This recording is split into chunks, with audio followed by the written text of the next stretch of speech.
Yeah, in all different forms, which makes me wonder what that looks like. Because there's probably life here in the solar system.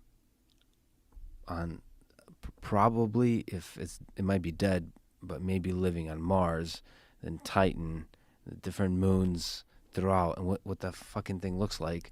Because there's moons that are volcanoes, there's moons that are ice oceans, and that's going to be all weird kinds of life. Yeah. It could be microscopic, it could be gigantic things Yeah. that span like I don't know kilometers. Yeah.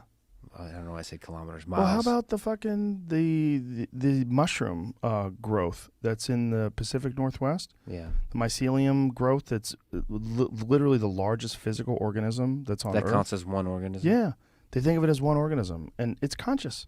It has a consciousness. It's communicating Yeah. with plants. I mean, fungus breathes air. Oh boy. Yeah, it breathes air, and not only that, it might have come here from panspermia. It might have hitched a ride. Spores exist. They can exist in a vacuum of space. They can exist at insane temperatures.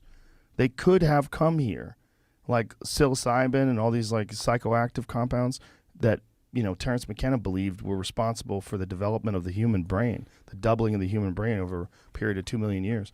That's his stoned ape theory. That might have come from outer space.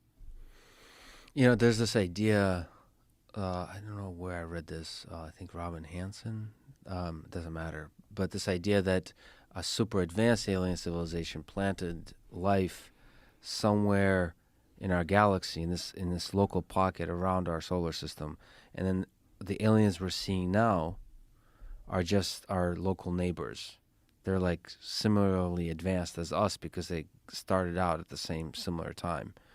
But there's daddy that came Somewhere. from somewhere, this giant thing that just planted life and walked away, Yeah. and is watching from a much larger distance, which would better explain that the technological advancements of the aliens that visit us are similar to ours. Like, Yeah. they're maybe 10 times better, but not millions times better. Yeah.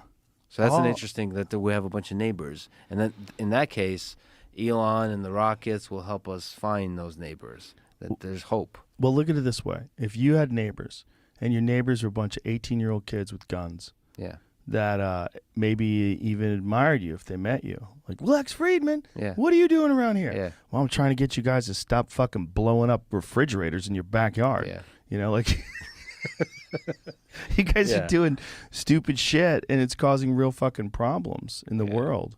I would have to watch how I present that case. But what to if they them. knew you? What if they Yeah, respected you? I think that could turn quickly, right? Depends on who they are.